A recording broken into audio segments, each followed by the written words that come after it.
Pemirsa, sebagai tempat rekreasi sekaligus edukasi, wahana baru Jakarta Birdland ramai dikunjungi wisatawan. Ya, pemirsa, berada di atas tanah seluas 6.000 meter persegi, Jakarta Birdland menjadi rumah bagi ratusan ekor burung. Setidaknya ada 400 ekor burung dengan 50 spesies baik lokal dan mancanegara. Terdapat 6 area yang diisi masing-masing kelompok burung seperti American Makau yang berisikan burung makau, Indonesia Cockatoo yang berisi berbagai jenis kakak tua asli Indonesia. Kemudian beberapa jenis burung berparuh besar dan melengkung.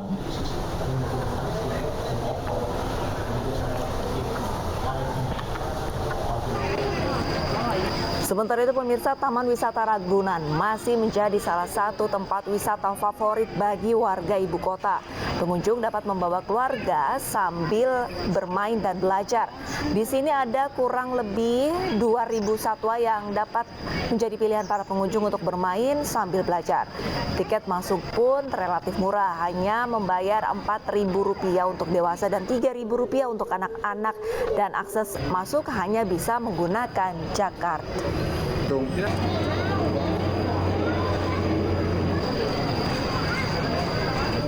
Dan pemirsa, untuk mengetahui kemeriahan libur akhir pekan hari ini, kita telah terhubung dengan rekan Ayu Pratiwi di Ancol dan rekan Lika Apriliani di Ragunan, Jakarta Selatan.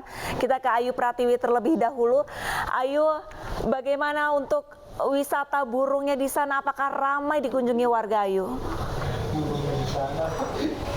Ya, baik, selamat siang Arlista dan juga Pram. Memang walaupun wahana ini merupakan wahana baru di Taman Impian Jaya Ancol, namun pengunjungnya sangat padat sekali, Arlista, Pram, dan juga pemirsa. Karena memang di sini sangat menarik, selain Anda bisa menikmati berbagai jenis pohon-pohon yang ada di sini, karena memang di sini didesain khusus disamakan dengan habitat asli dari burung-burung yang ada di sini. Anda juga bisa bermain dengan burung-burung yang ada di sini.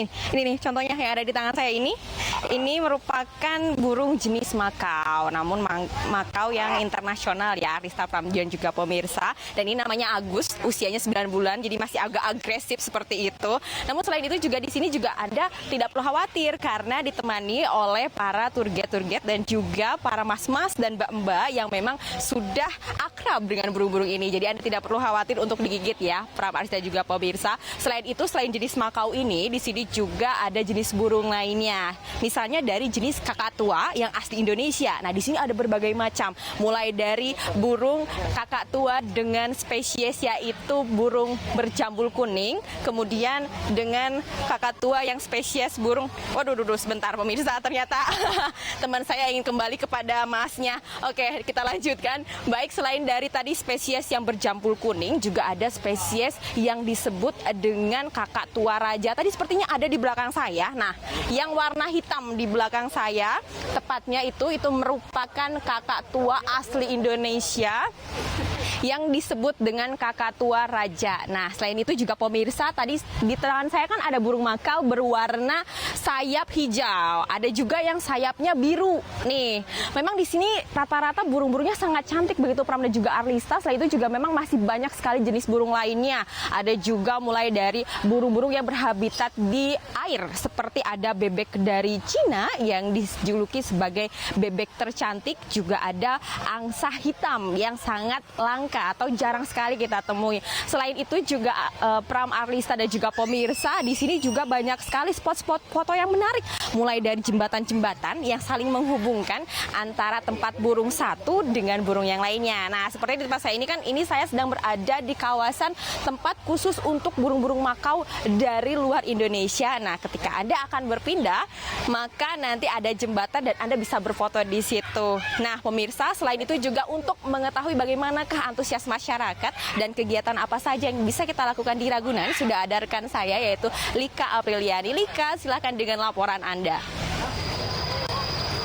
Ya baik, terima kasih Ayu Pratiwi. Dan kalau untuk suasana akhir pekan di Ragunan ini, memang Ragunan masih menjadi salah satu tempat wisata favorit bagi warga ibu kota. Dan di sini ada kurang lebih 2.000 satwa yang terdiri dari satwa reptil seperti ular, ada hewan vertebrata seperti burung, dan tidak ketinggalan yaitu hewan mamalia seperti ada primata, gajah, dan juga jerapah. Nah, tepat di belakang saya ini ada kandang jerapah. Di sini para pengunjung dapat melihat langsung langsung hewan mamalia tertinggi yang ada di darat serta mendapatkan informasi terkait jerapah seperti jerapah ini tinggi jerapah bisa sampai 4,8 sampai dengan 55 meter dan juga dengan berat kurang lebih sekitar 1000 kg. Serta ada pun informasi terkait habitat jerapah di mana habitat asli dari jerapah ini berada di Afrika Selatan. Jerapah juga merupakan hewan herbivora dengan makanannya yaitu seperti sayur-sayuran, rumput dan juga buah-buahan. Nah, kalau bagi para pengunjung yang akan masuk ke Ragunan ini, tiket masuknya ini sangat murah sekali, yaitu hanya Rp4.000 saja untuk dewasa dan Rp3.000 ini untuk anak-anak. Dan bagi para pengunjung ini sekarang tidak perlu melakukan registrasi online, akses masuk dari Ragunan ini hanya menggunakan kartu Jackcard. Dan juga para pengunjung ini jika mengunjungi wahana lain ini dapat dikenakan biaya tambahan sebesar Rp7.500. Sementara itu Pram dan juga Arista kembali ke Anda. Baik, Lika Apriliani melaporkan langsung dari Ragunan, Jakarta. Dan sebelum tadi sudah ada rekan Ayu Pratewi sama Agus si burung Makau dari kawasan Ancol. Terima kasih teman-teman dan selamat berlibur kembali. Pemirsa, keputusan pemerintah mematikan siaran televisi analog atau analog switch off di Jabodetabek 2 November 2022 lalu menuai polemik. Ya, sebagai masyarakat kurang mampu mengaku kecewa karena belum menerima set-top box gratis yang dijanjikan oleh pemerintah. Tidak boleh ada lagi TV yang masih menyiarkan dengan menggunakan analog ketika sesuai dengan undang-undang bahwa ALSO sudah dijalankan. Kita menunggu ketegasan pemerintah untuk mematikan seluruh siaran TV yang melanggar undang-undang tersebut. Anggota Komisi 1 DPR RI Dev Laksono meminta pemerintah untuk tegas terhadap stasiun televisi yang belum mematikan siaran televisi analog karena telah diatur dalam undang-undang. Keputusan ini diambil setelah pemerintah melaksanakan sosialisasi dan membagikan set-top box gratis bagi masyarakat tidak mampu. Namun sayangnya, solusi untuk memberikan set-top box gratis tidak berjalan sesuai harapan. Sejumlah masyarakat kurang mampu ternyata belum mendapatkan STB yang dijanjikan pemerintah. Nggak pernah dapat bantuan, Pak. Oke, tadi Bapak udah ngecek apa gimana, Pak? Saya coba ngecek pakai HP anak saya, nggak ada, Pak. Namanya bantuan nggak ada. Harapannya saya pemerintah memandang dari efek segi sosial dan dampak ekonomi rakyat. Jadi jangan hanya melihat dari kecanggihan sinyal, kecanggihan sebagainya yang saya bahasanya nggak ngerti lah gitu, Pak. Artinya berat sebelah bagi kami gitu, Pak. Saya juga keberatan kalau kita punya hiburan TV seperti ini, terus tiba-tiba nggak ada gambarnya gitu kan. Kalau ada hiburan kayak gini gratis, peribahasanya nggak ada ininya. Untuk anak-anak hiburan kan bisa kita lihat, tiba-tiba kok mati gitu. Kita harus beli alat itu. Gimana buat beli alat, daripada beli alat kan untuk buat makan anak-anak gitu. Bagi masyarakat kurang mampu, siaran televisi merupakan salah satu hiburan gratis yang bisa mereka menikmati setiap harinya. Untuk itu pemerintah harus memastikan masyarakat marginal ini tetap bisa menonton siaran televisi di tengah kemajuan teknologi digital. Tim Liputan Ayus melaporkan. Jumlah warga menumpahkan keluh kesahnya atas kebijakan analog switch off kepada akun Instagram Kementerian Kominfo. Mengutip Sindo News, akun Instagram Kementerian Kominfo digeruduk warga net yang kecewa atas kebijakan analog switch off. Penjelasan Kemenkominfo soal cara mengecek penerima set-top box gratis yang diunggah pada Jumat kemarin justru dihujani komentar miring.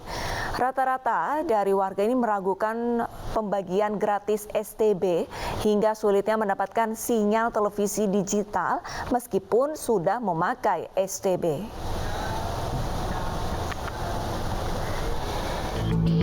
Ya, pemirsa, sejumlah warganet juga menumpahkan keresahannya pada Presiden Jokowi melalui akun Instagramnya @jokowi.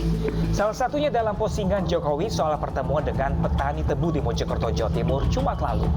Namun unggahan itu dimanfaatkan warganet untuk menyampaikan keresahannya soal suntik mati TV analog.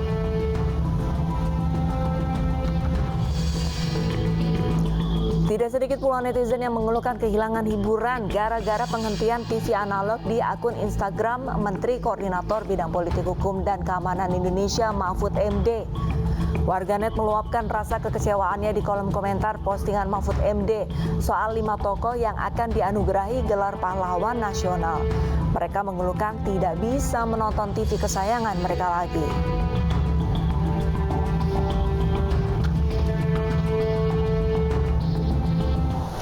Pemirsa, setelah puluhan tahun masyarakat menikmati siaran TV analog, pemerintah akhirnya mematikan siaran tersebut dan beralih ke TV digital. Dan pemirsa, ini berikutnya adalah tanggapan dari masyarakat. Nonton TV dong, gitu. Ya, duitnya mana? 230 katanya. Berarti biayanya ini ya Bu ya? Terlalu tinggi lah, kalau 50 apa 60 kan bisa ya.